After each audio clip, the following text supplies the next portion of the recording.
Professor Kumaraswamy, who is visiting us, visiting Montreal, visiting Concordia University from New Delhi, where he teaches at the Jawaharlal Nehru University. The oldest, I believe, certainly the most prestigious, the beacon of Indian intellectual life and the hub of Indian educational activities. Professor Kumaraswamy lived for about 10 years in Israel, in Jerusalem, where he was a researcher at the Truman Institute, an institute located at the Hebrew University of Jerusalem. And upon his return to India, he became the founding father and the leading light of the study of Israel, the study of the Middle East, or as they call it in India, the study of West Asian politics in general. He teaches Israeli government, Israeli politics, the politics of minorities in the Middle East. And most recently, about 6 months ago, if I'm not mistaken, he published his brand new book on Mahatma Gandhi and his views on the creation of the Jewish national home. It is a lecture, it is a book that he's going to present about later on today at the Montreal Jewish Public Library at 7 o'clock. So I'm going to just leave some flyers here. If you are looking for further intellectual treat that Professor Kumaraswamy offers during his stay in Montreal, please join us tonight at 7 o'clock at the Montreal Jewish Public Library, where he will talk about his book about Mahatma Gandhi and his views about the creation of Israel. Now, I had the good fortune of being present in New Delhi at the actual launching of the book at one of the most important Indian think tanks, owned, controlled, managed by the Ministry of Defense, or the Army. It was actually the Indian Army.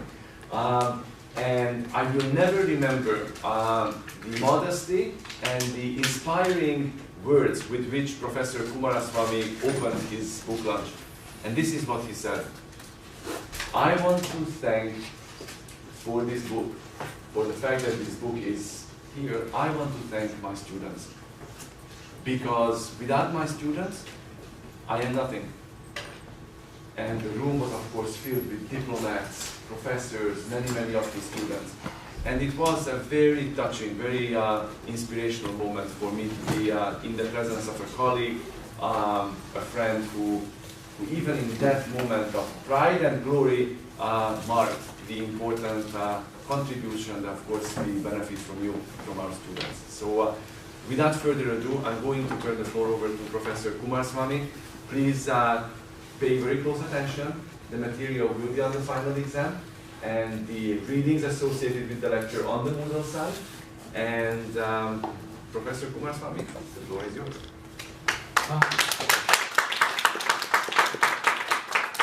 Thank you very much. Founding father, I know I'm pretty old.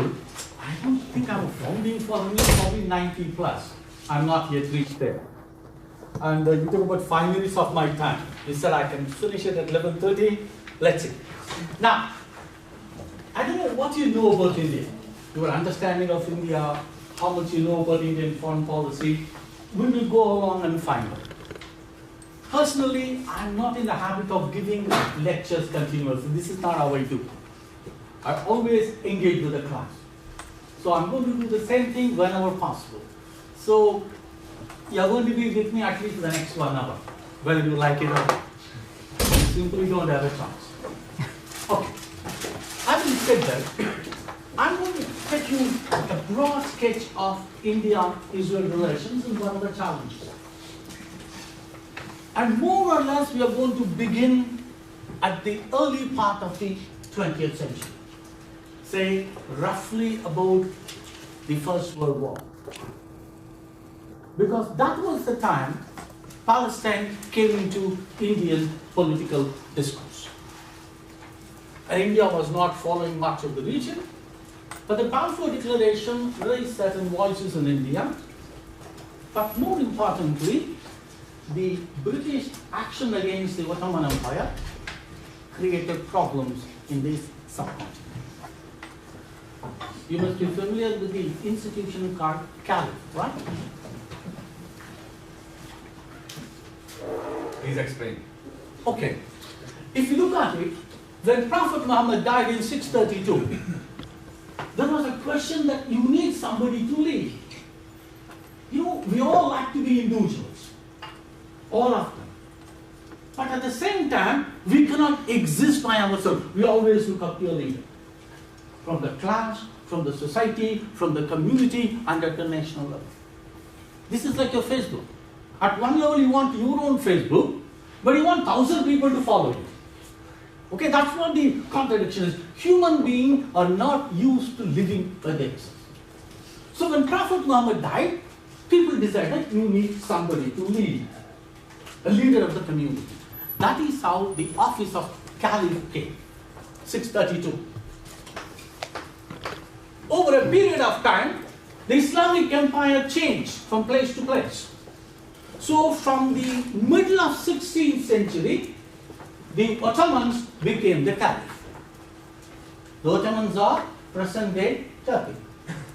So the Ottoman Empire had the Caliph from late 16th century.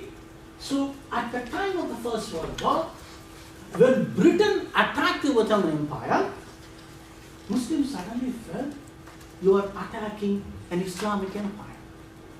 Because the Sultan of Ottoman was also the Caliph.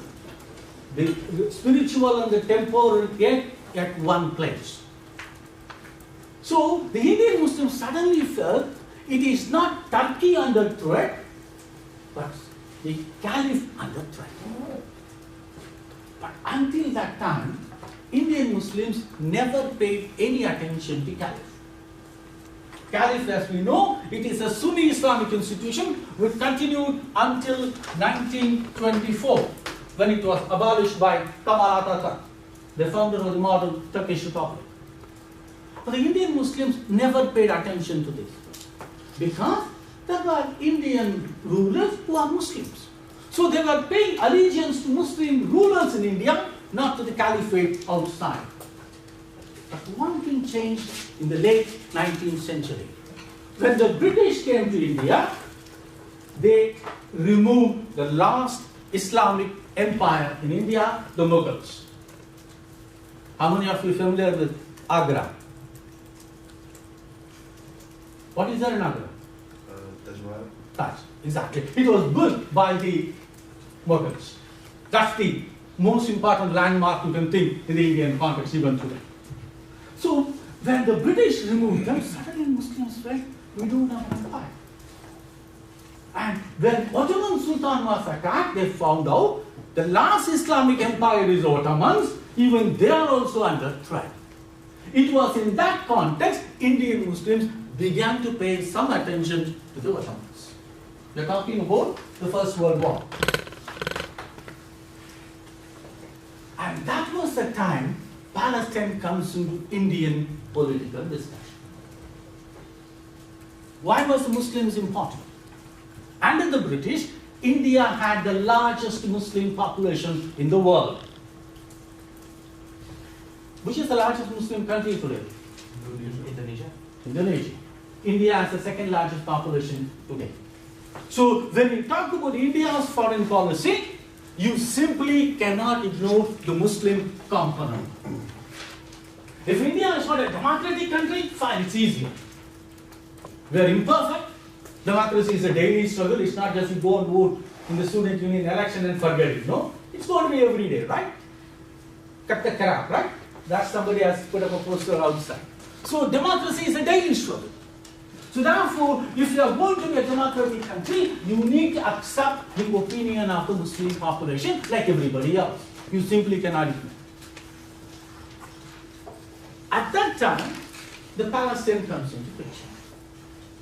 In 1917, Balfour says the British were willing to support the establishment of a Jewish national home in Palestine. So the Indian Muslims looked at it and saying that the Palestine that the British wanted to create a homeland is located in the Ottoman Empire, and according to Islamic history, it is part of the Islamic Waqf property. You will find the same expression in Hamas Charter today. If it is a Waqf property, it's simple English, it means it cannot be given to non-Muslim control, period. It's non-negotiable.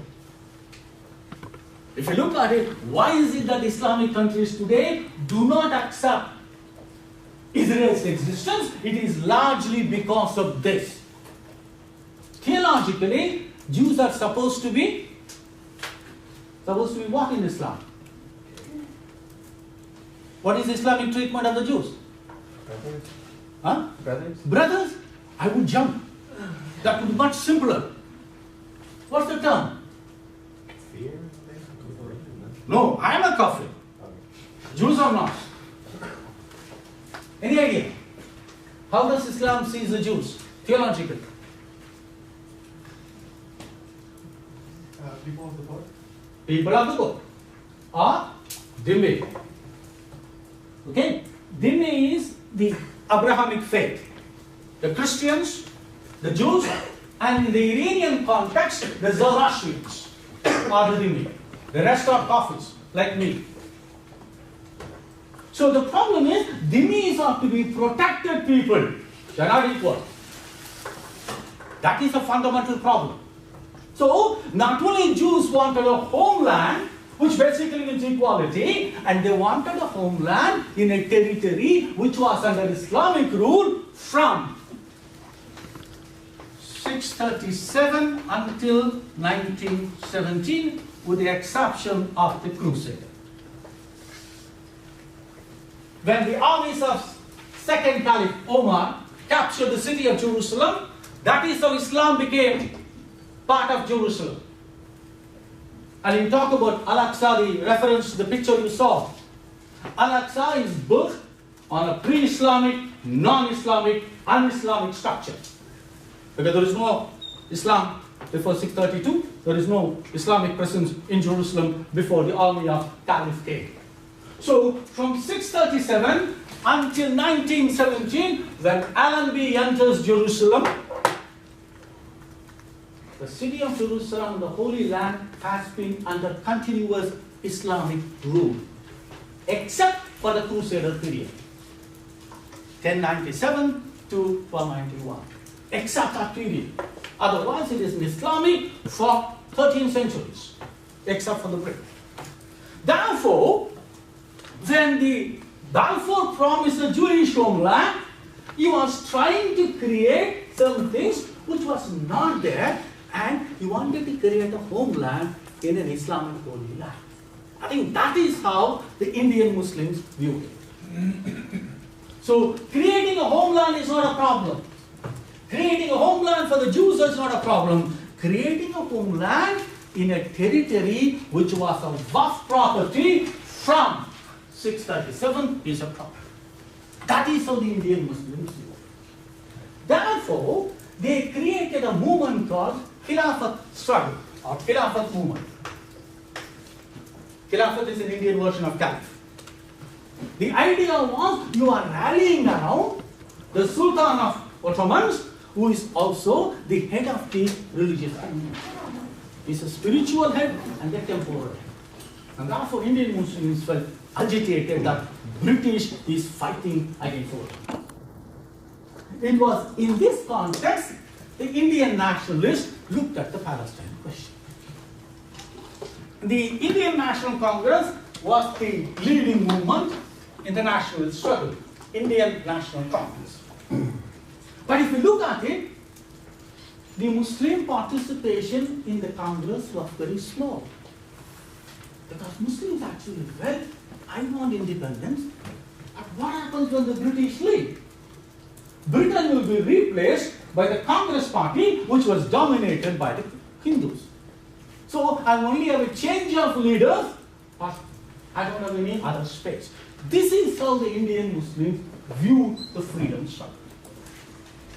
So Congress party looked at, okay, the Muslim participation, to be Indian and national, you need sizable Muslim population. Otherwise, you can't be Indian and national.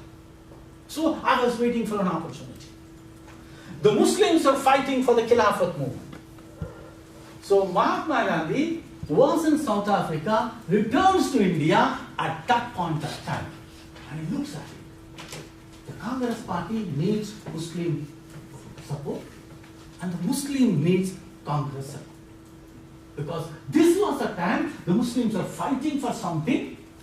As a fellow Indian or brother, I need to support them in the hour of the crisis. And that is how Gandhi compelled the Congress Party to join the Khilafat movement. Khilafat movement is a pan-Islamic struggle. It has nothing to do with India. But Gandhi thought this is the best way to make Muslims and Hindus collaborate against the British. That is how the Palestine question comes into the picture. So the Palestine being located in Ottoman Empire meant Indians recognized we need to support the Muslim position from day one. So from the early 1920s, the Indian National Congress adopted a pro-Arab, pro-Palestinian position on this issue.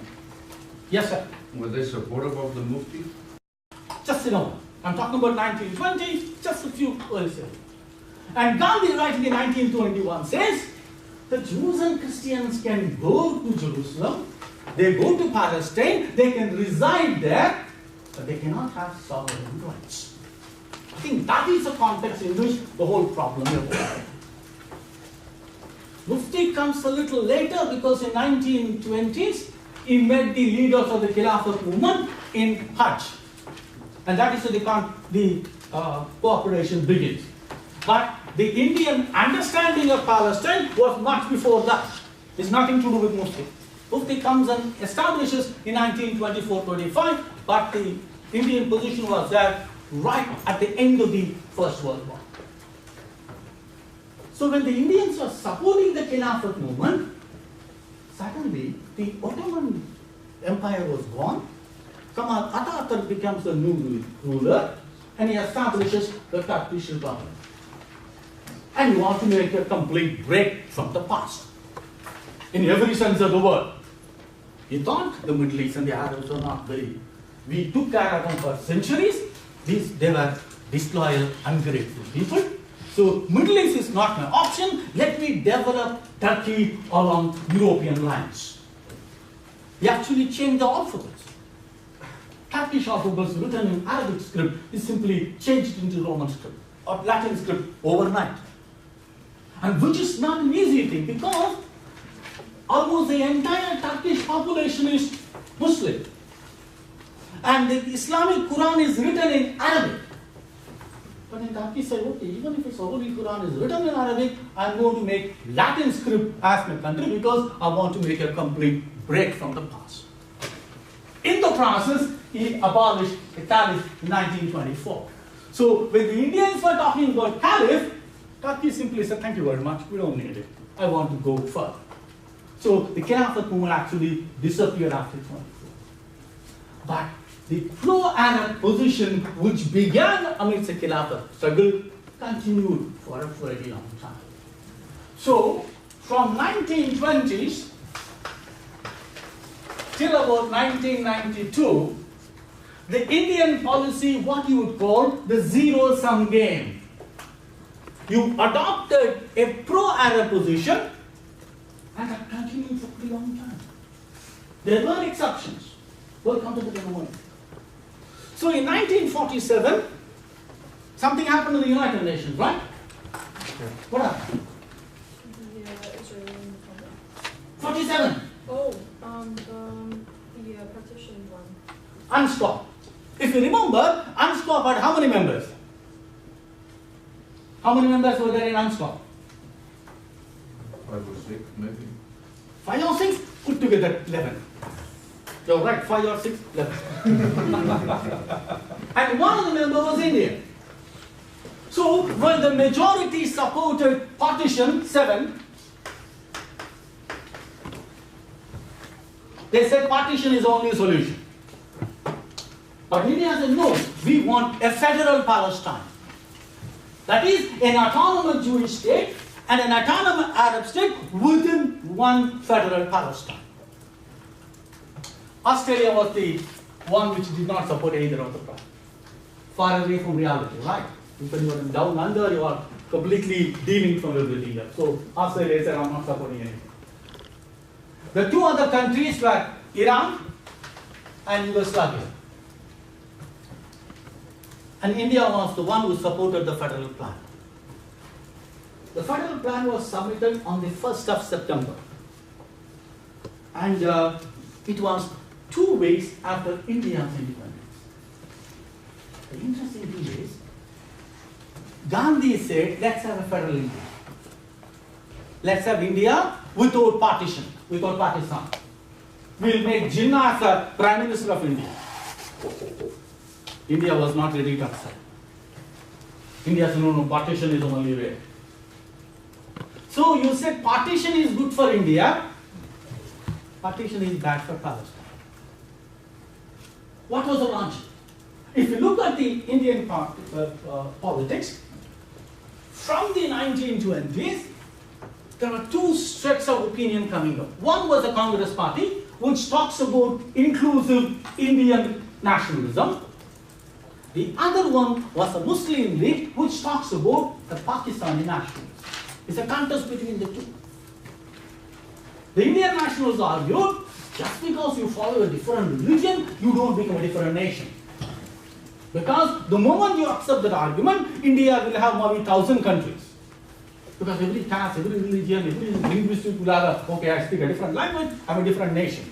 We'll have 1,000 countries in India. So we'll be the largest bloc in the United Nations. Nobody can beat us. So we can pass any resolutions we want. So, but Congress Party said, no, we want one India where everybody can coexist. Multicultural, multi-religious, multi-ethnic society. So therefore, they said, we cannot accept Muslim League argument that Muslims being a different religion, therefore they are a different nation. The same logic they did in Palestine. So the moment you accept Jews as a separate religion and therefore separate nation, you cannot two different positions. In India, you talk about inclusive nationalism. In Palestine, you talk about religion being a different, therefore different nation. The Indians said, no, we will not support either of them. But the tragedy was, in the Indian context, you recognize no matter what you say, partition is a price for freedom. Whether you like it, you don't like it, communal partition is bad, you recognize if India wants to be independent, there is no other way out but to accept Pakistani nationalism. So partition became an inevitable price for freedom. Palestine was a little far away, so you can still talk about moralizing. No, I don't believe that Jews being a different people can form, therefore becoming a different nation. This is largely because Indians never understood the evolution of Jewish nationalism. You have any idea what's the population of India? 1.2 billion. Thanks. And how many Jews are there in India?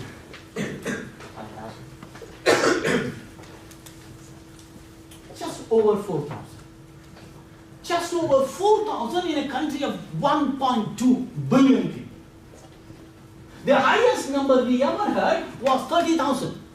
Between the First and the Second World War, when large number of refugees came from outside. While the Jewish presence in India dates back to the 1st century AD, shortly after the destruction of the Second Temple, the Jewish presence in India was extremely, extremely small.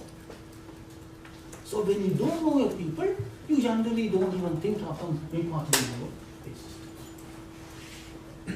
Even myself, I met the first Jewish person 3 years into my PhD when I wanted to apply for a visa.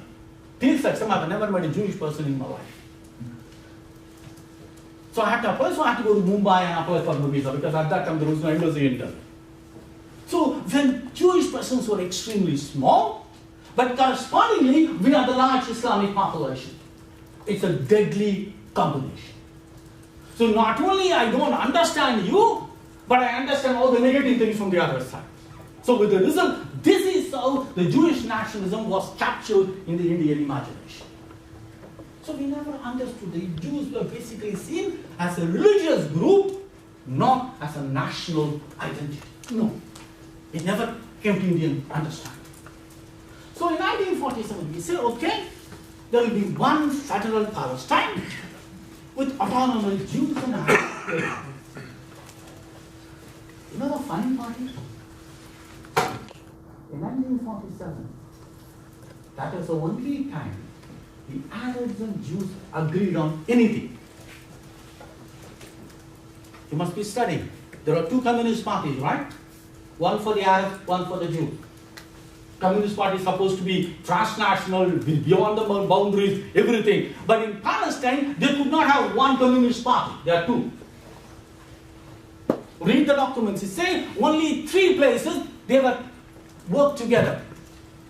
Only 2, not 3, only 2. One, the British government, and the Dead Sea Works. These were the 2 places the Arabs and Jews were under the same umbrella. They did not even buy bread from the same place. That is the kind of division that existed in that. Therefore, when India said federal Palestine, the Jews and Arabs said, thank you very much. For the Jews, it said, we were asking sovereignty, you are giving me local administration. The Arabs said, we were talking a state, you are giving more rights to the Jews. So, it is in the net result was, the Indian plan was supposed to be a compromise. The Arabs said, thank you very much, and the Jews said, thank you very much. Therefore, when we talk about November 1947 UN resolution, the Indian federal plan was never discussed in the United Nations. Never. You will not even say, it's even academics don't even talk about it. Because it was rejected by everybody. If you look at it, United Nations is not a legal body. I don't know how much importance you attach to UN. For me, it's a talk shop, nothing more. The voting behavior of a country is nothing to do with the case. It's largely determined by your political interest. As simple as that. So therefore, when India wanted to convince the body, you don't give a legal argument, you recognize, okay, is it a feasible proposition? Will more people support me? That should be the attitude. But Indian plan was not supported by everyone. So when the partition proposal came, India voted against. In 1949, when Israel applied for the UN membership for the second time, India voted against. To the best of my knowledge, this was the only time India opposed a membership of anyone in the United Nations. All the things, when anti-Semitism was alien to Indian culture. We don't even know what it is. When all the other countries talked about the Jews, India never had any incident of anti-Semitism except one in Goa, when it was under Portuguese occupation, fallout of Inquisition. Otherwise, India never had anything anti-Semitic in 2000 years of history. Still, you could not appreciate the Jewish nationalism because you never had a large Jewish population, you never understood the Jewish history, you never understood the evolution of Zionism. But the reality is much stronger. Okay, India opposed Israel's partition, Israel's admission, but you recognize all the major powers have recognized Israel, except China. All the 4 permanent members recognize Israel. Israel is member of the United Nations. Okay, I don't like that. I have to accept the reality. Therefore, in 1950, September 17th, incidentally, the day Modi was born, on that day, the present Prime Minister was born on that day. It's an interesting coincidence. India recognized Israel. And if you look at the official figures, India was eager to have a normal relation. Nehru actually told an Israeli diplomat, yes, we will have normal relations, we will open embassy, we don't want honorary representation, we will have a full-fledged resident mission in Tel Aviv. I'm asking my officials to work out the budget. This is what Nehru said in 1952. And he said, we are in the middle of an election. The first general election was taking place. Once the elections are over, I will put it to the cabinet, get the cabinet approval, we'll have relations. This is what Nehru said in March 1952. Yes. You have any idea about Hindi language? Okay. In Hindi, the word for yesterday is kal. The word for tomorrow is also kal. So when I say kal, you don't know I'm talking about yesterday or tomorrow until I finish the sentence. You will not even figure it. Why I'm saying is, there is one thing India never had, probably never will have. Time dimension. So if I say I'll do it, either I should do it now, I'll see it tomorrow. So your reference point of tomorrow may be 24 hours. In my case, maybe 3 decades. So the time dimension doesn't exist. So in March 1952, Nehru said, we will have relations. Yes. We had relations in January 1992. 4 decades. Nothing much. That's why it took about 4 years, 4 decades to fulfill Nehru's promise. Quite a lot of things have happened. Initially, India was looking for a financial reason. Budget was a problem. Israel is not a major power. We were struggling to have embassies in big cities, but Israel was not a top priority. We were working on it, not a major one. There was not many diplomats at that time. Something happened in 1956. Suez crisis? Suez crisis. And the tripartite relation. So Nehru's problem was not Israel attacking Egypt was not a problem. If you look at it, so many countries were attacking so many at that time. A lot of countries were fighting. Nehru's problem was Israel collaborated with British and French to attack Egypt. That's what Nehru's problem was. Nehru was looking at Nasser as an ally in the emerging third world consensus. Afro-Asian solidarity, non-alignment was still in the beginning. So Nehru was looking up to Nasser as one of the potential players who could fight colonialism, imperialism, because a bulk of the African continent was still a colony. Large number of countries were not independent. 170. In 1945, only 45 countries are members of the United Nations. So bulk of Africa was a colonized world. So Nehru was working with Nasser and others against imperialism, against colonialism. But Israel joined hands with Britain and France and attacked Egypt. And therefore Nehru comes up and says, time is not right for having a relation with Israel.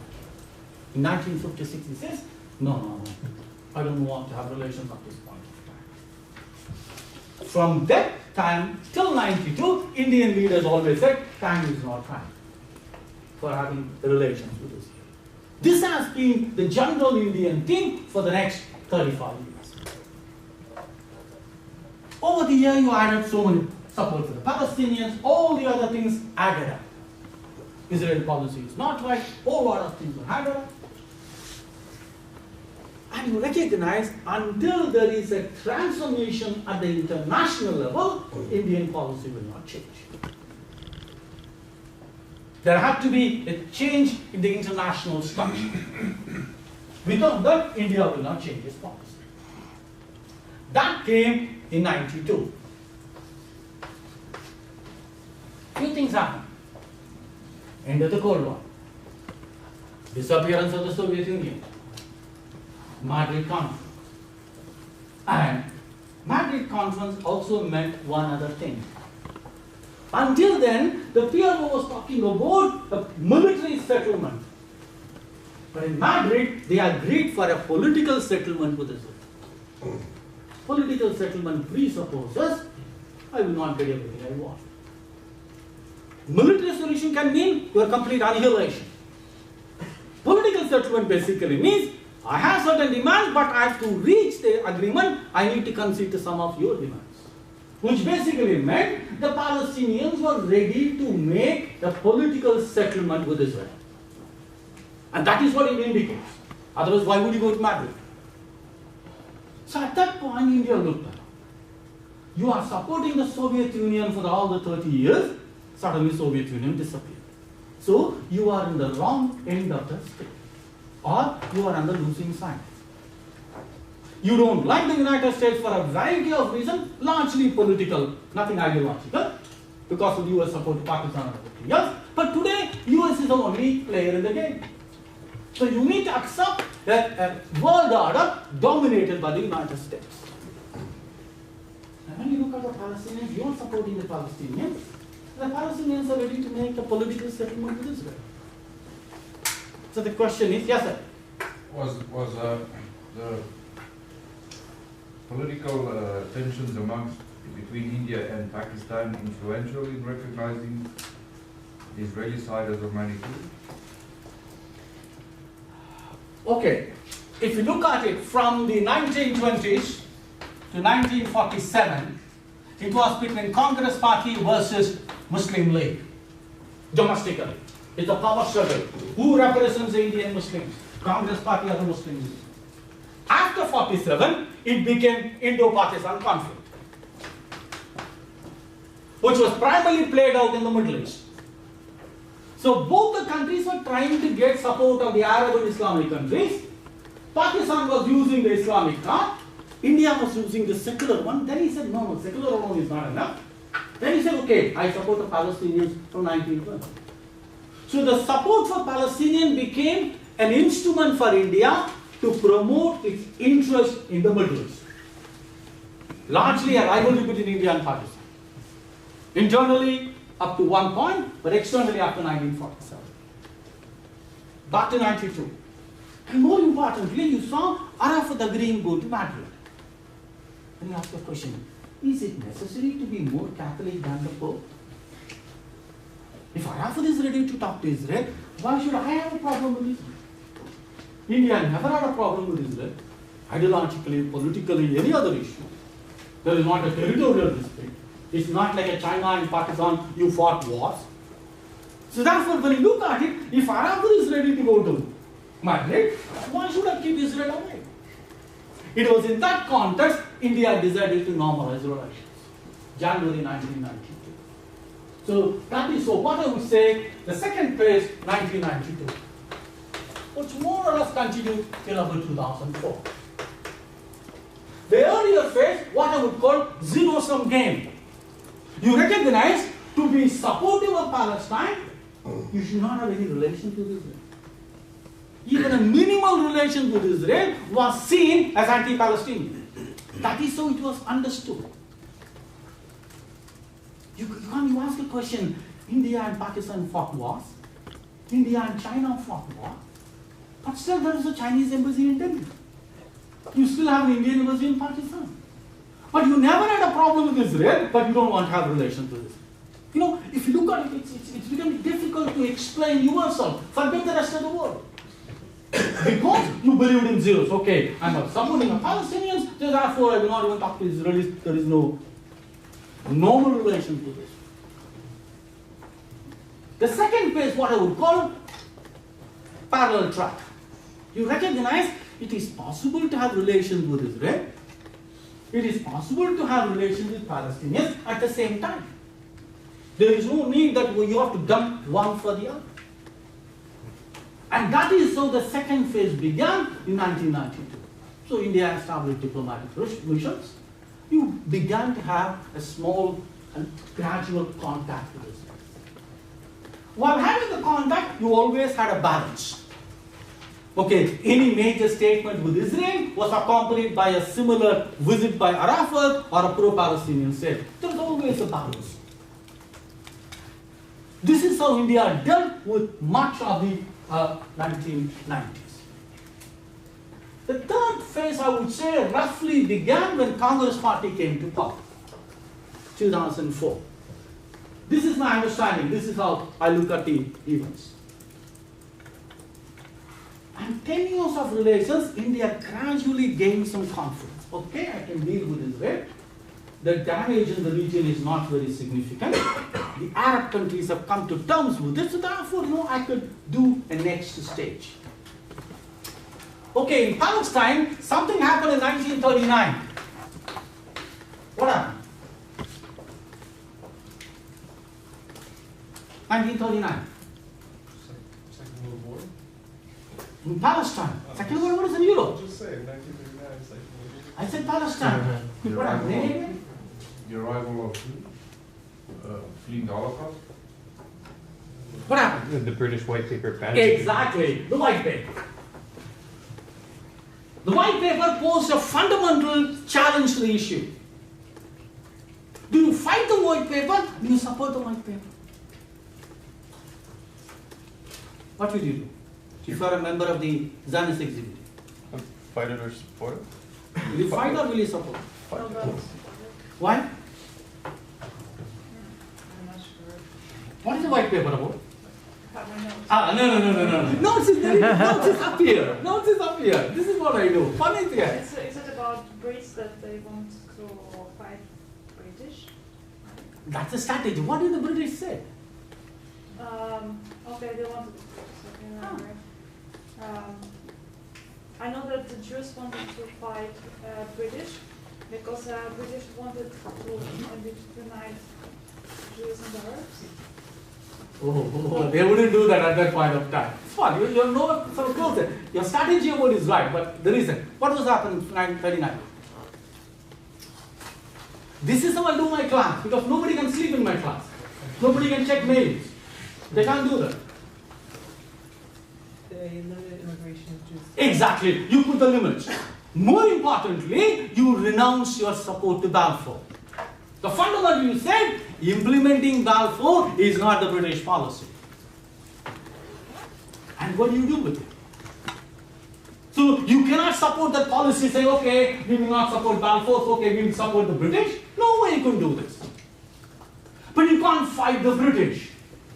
Why can't you fight the British? 1939, why can't you fight the British? If you are abandoning Balfour, you should say, I'll fight the British. Why can't you do that? Because they're the British. Oh, no, they're very low. That is it. You have love to hear that. Wait, everybody. I believe in socialism, right? Everybody should have a choice.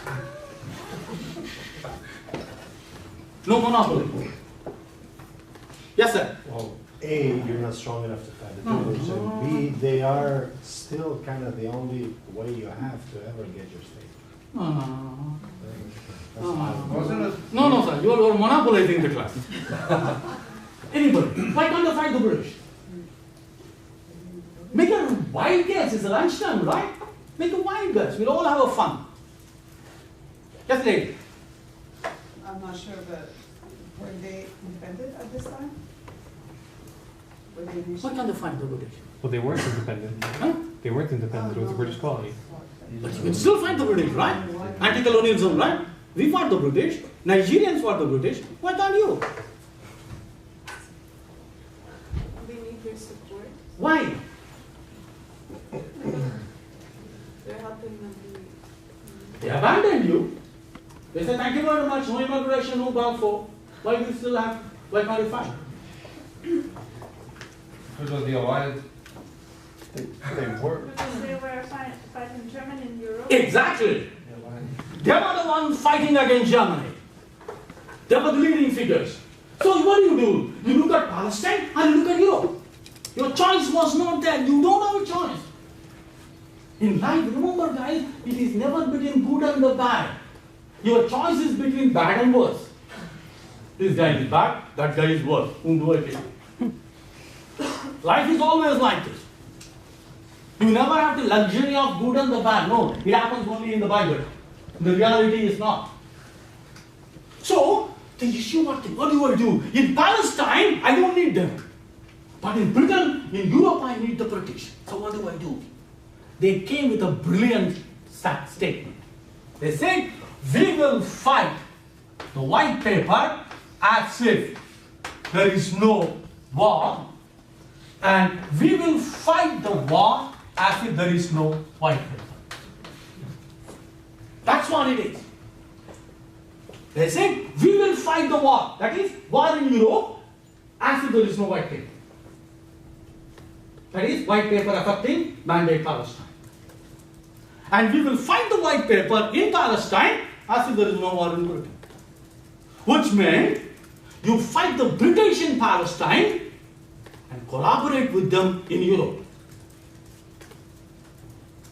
Yeah. It wasn't only the familial affiliations, though. They also fought strategically to learn about how to fight so that they could fight the British That's the That second. was the This hard- is the basic political statement. This is how the entire strategy was evolved.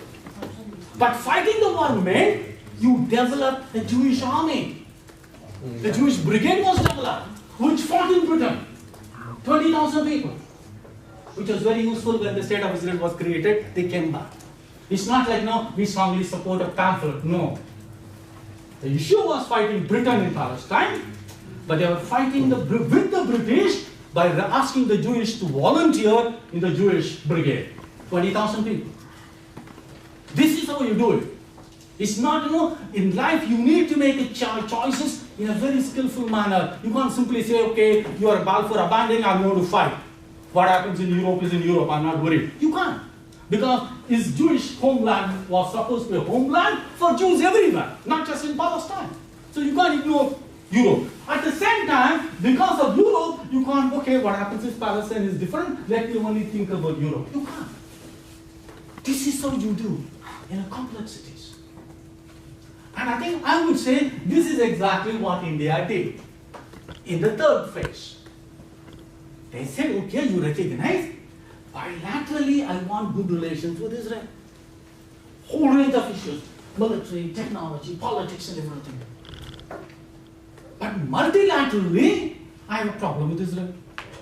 That is, in the peace process. So India doesn't agree with Israel on a whole range of issues in the peace process. Talking to PLO, Palestinian state, refugees, borders, settlement, all these issues, India and Israel do not agree. What India did. I am going to pursue the peace process as if there is no bilateral relations with Israel. Which meant you keep on criticizing Israel on all the issues. Settlement is bad, border is difficult, refugee problem you have to settle down, you have to talk to PLO, there have to be a Palestinian state, all these issues. You forgot there is a bilateral relations. And the bilateral relations, you forgot all the peace process. When Israel said, I want to launch a satellite, which is most likely to be used to monitor the Iranian, of course I will do it. India launched an Israeli satellite. How do you explain that? At one level, you criticize Israel on the peace process. At another level, you say, okay, you want a satellite? I'll launch it. We know that a satellite is meant for an Iranian nuclear program. They launched a satellite yesterday. What year was that? 2005. And that's what? Oh, sorry, 2008. Sorry, 2008. That is what it was. So, if you look at it, there is a dichotomy between the bilateral relations, which they were willing to pursue all the way. Some of the major military deals were signed during this period. India and Israel, okay, let's jointly develop missile defense system. Yes, we'll do it. There was a regular contact between the Ministry of Defense in India and the Ministry of Defense in Israel. National Security Advisor contacting, army chiefs were visiting, naval vessels, everything was going on. But there was no political contacts. And that is how it was managed. So that was the third stage, which continued, I would say, for about 10 years when the Congress Party was in power. And the last phase begins with Narendra Modi. 2014. When Modi became the Prime Minister, there were a lot of interesting things. Because until then, Kumar, could you write his name on the blackboard? Thanks.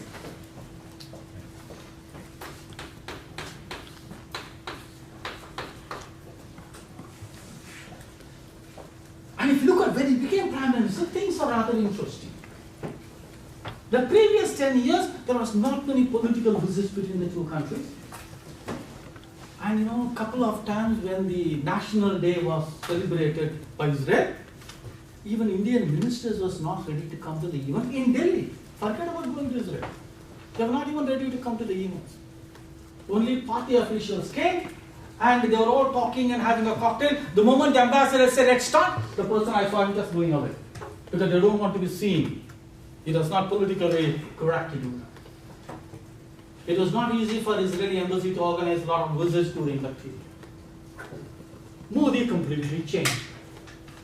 If you look back to the day, when the parliament elections were coming out, the first person to call him was Benjamin Netanyahu.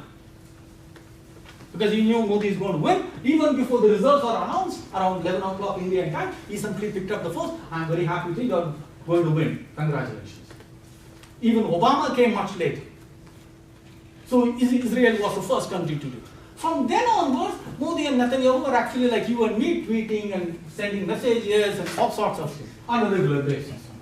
He sends in his secretary basically, sends in Hebrew, and Netanyahu sends in Hindi. So all of them is going on for the last 3.5 years. And Israeli visiting Israel become very normal. So he has engaged in a number of times. Whenever he had a chance, he met Netanyahu in United Nations.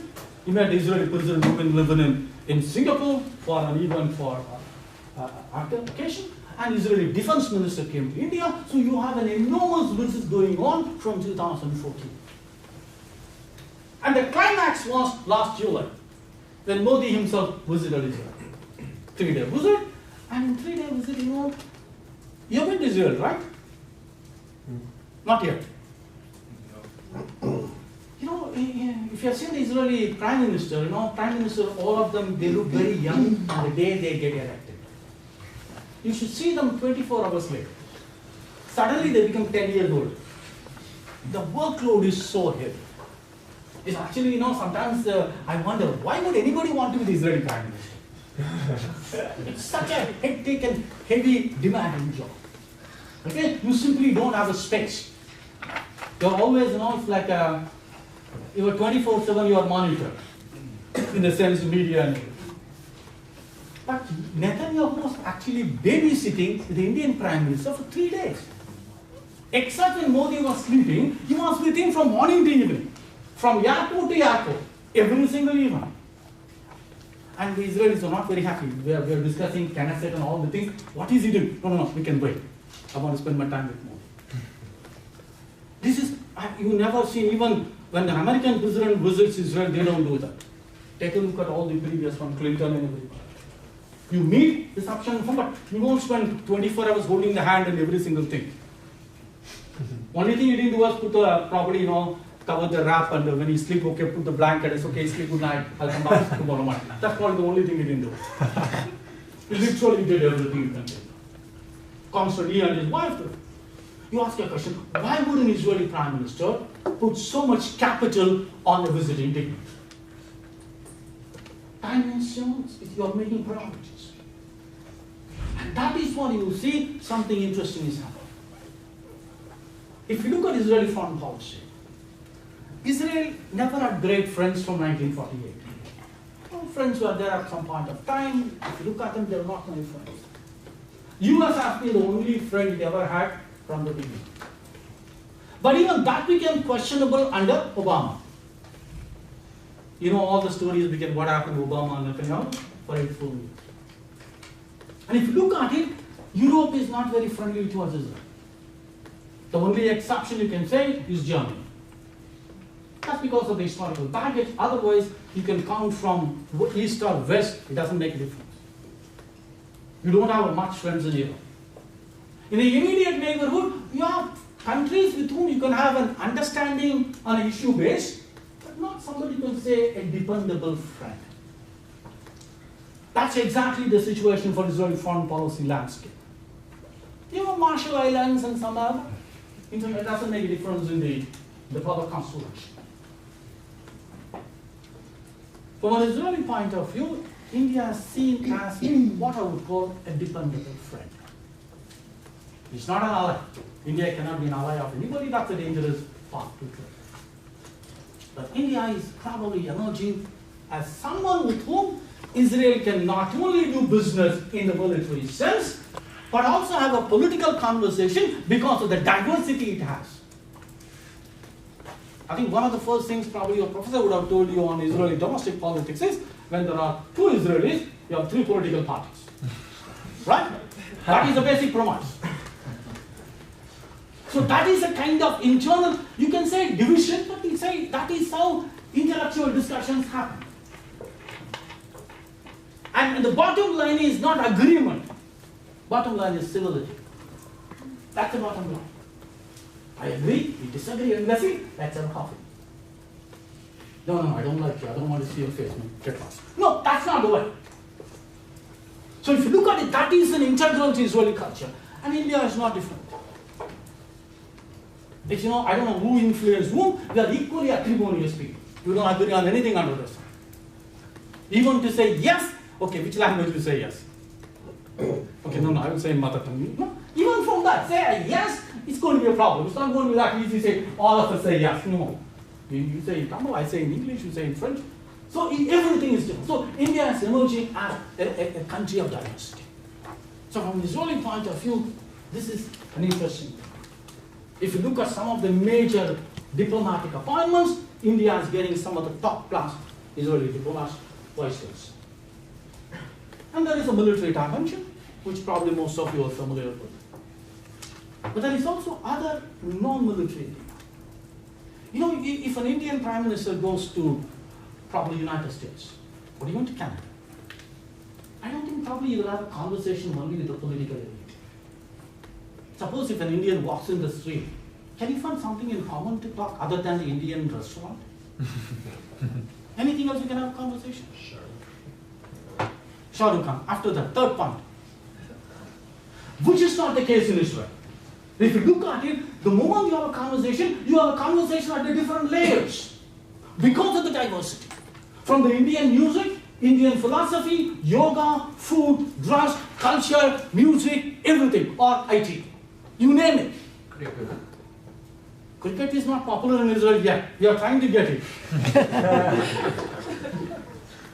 So that is what it is. So if you look at it, you have a conversation at a variety of areas. And I think, suppose Indian Prime Minister go to Saudi Arabia, what will be the conversation? Only at a higher elite level.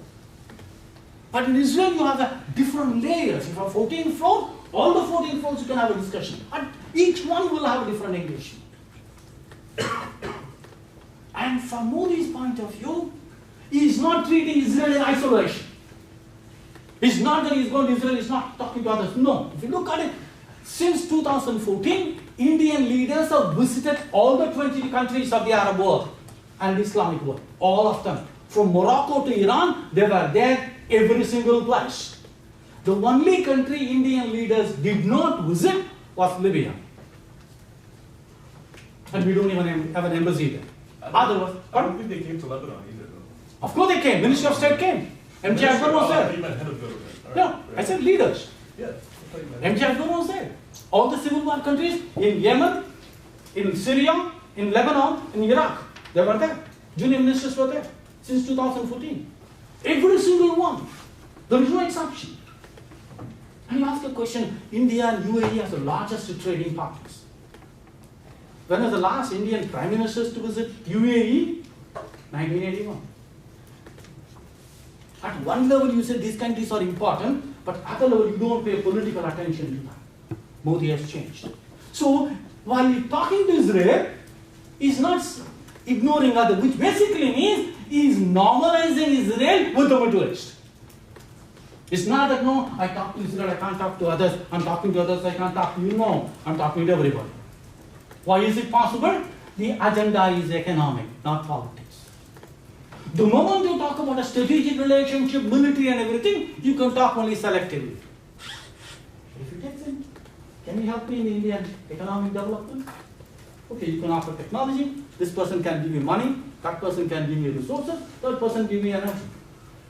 All of them I need. Each country, if you look at it, all of us individually have certain unique things. Every one of us. It's not that only I have, he has, you don't. No. All of us have unique things. Our job is to identify what you are unique about it and push it. That is what the teacher's job is.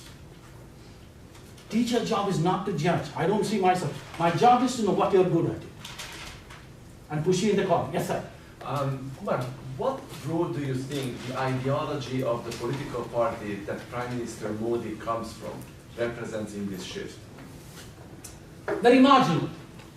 If you say that, it's India is a right-wing party, so therefore Likud is a right-wing, so there is a convergence of right-wing alliance. Fair enough. Right.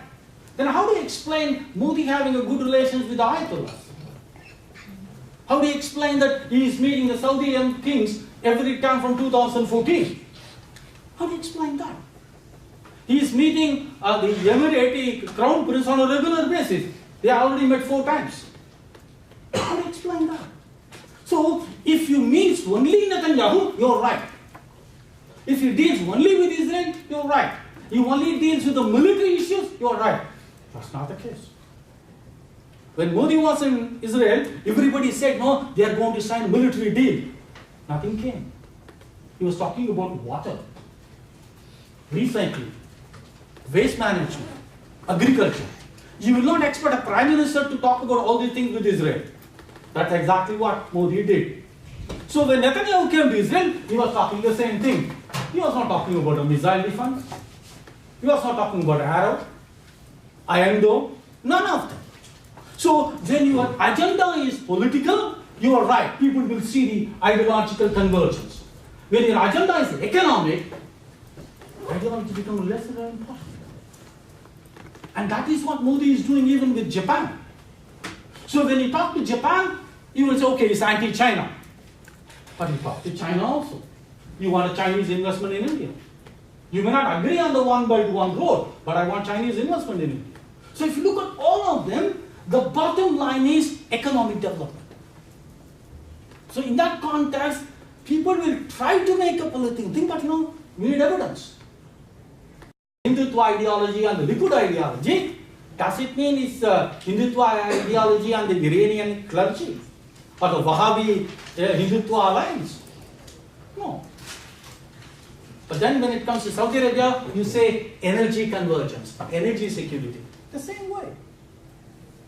So what is happening is, I would say that if you study the Israeli foreign policy, I don't know what you thought about India so far, but if you really want to understand the Israeli priorities in terms of foreign policy, you need to look east. You need to look at India. Because India is gaining importance in the Israeli foreign policy sector in terms of priority. I think, if you really wanted to look at the shift, while Modi gave an opportunity, Israel is also looking at the Asia. No matter how you look at it, the center of gravity of international economy is in Asia. Whether you like it, you don't like it, that's a different story. If you look at the United States, national economy, the 4th largest economies individual, are located in the Asia Pacific, not in Europe. You are not far away from Asia Pacific. Only thing is, instead of looking east, you have to look west. I stop at this point of time.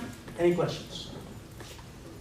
Yes, sir. So in your period that you mentioned, 1920 to 1992, the whole zero-sum period, you were saying that India, officially statements saying we support the Palestinians and zero-sum, if we support them, we can't support the Israelis.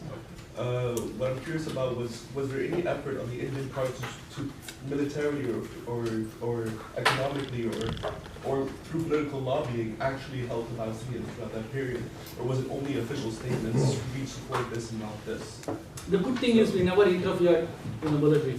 Okay, so it was simply just rhetoric. It's not just rhetoric, because if you look at it, till the economic reform, India did not have the economic capacity to help. Okay, and therefore we had a moral high ground till about 60. We got independence through non-violent means, fine. But in 62, we lost the war in China. And therefore your international standing completely collapsed. After that, you simply have no role to play internationally. And India was dependent on international aid. In 1991, I don't know how much your family, what do you normally do if there is a financial crisis in the family? Suddenly your family lost money. How do you do? How do you manage? Huh? Ask friend. Ask friends. Which friends you got? Okay, we should ask him. But I'll take your number. I'll just call you on Tuesday. That's good. What do you normally do, sir? You work. You work. What do normally Indian men do when there is a financial crisis in the family? Ooh. Somebody's going to answer me. Okay. They go to the woman, wife's mother, give me your children. They take the jewelry and mortgage it. That's what they do. India did exactly the same. In 1991, when you did not have money to pay for your foreign exchange, you airlifted 200 tons of gold to London Stock Exchange, mortgaged it so that you can buy basic essential commodities. That was how Indian economic reforms began. And today, we are the third largest oil importer in the world, fourth largest economy in purchasing power parity after Japan. Give us 10 years, we will overtake Japan as third largest economy. That's what it is. So as in the 90s, I can only give rhetoric. We strongly support. Right. So, nothing else. So are you saying then that if they were economically efficient, that if they had money, they would have physically supported? Or was it simply political maneuvering, which makes sense? Hypothetically, I wouldn't go into this. Fair enough. I wouldn't go into that. I'm glad we did not go beyond political support. No, fair enough. Yeah, I'm just Because wondering. the Chinese did a lot of mentality. things. If you look at Chinese, they provided the ideological support, military support. Thank God we didn't go to that level. It would have been more problematic. That's right.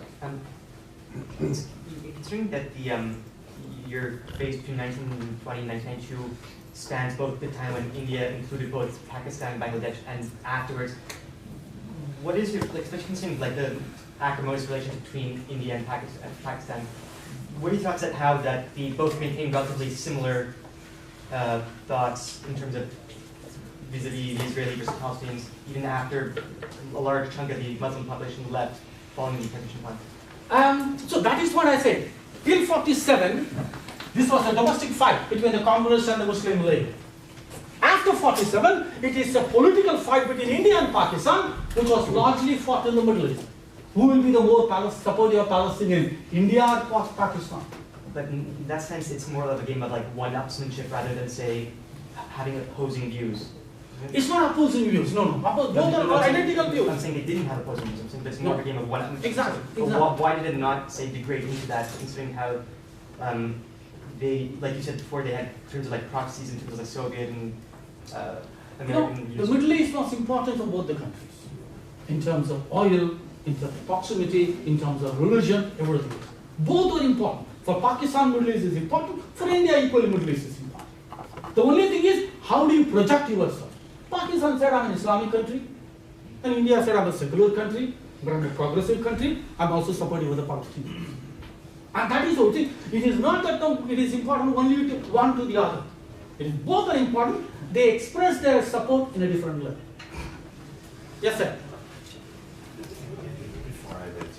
In 2010, India, they bought $5 billion with anti-missile strike and $2 billion in New Delhi for a missile.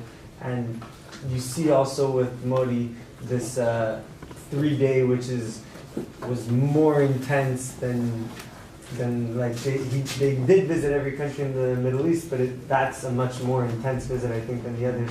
You don't think that there's any movement towards creating an alliance, creating a deeper relationship, especially with the military benefits that Israel has?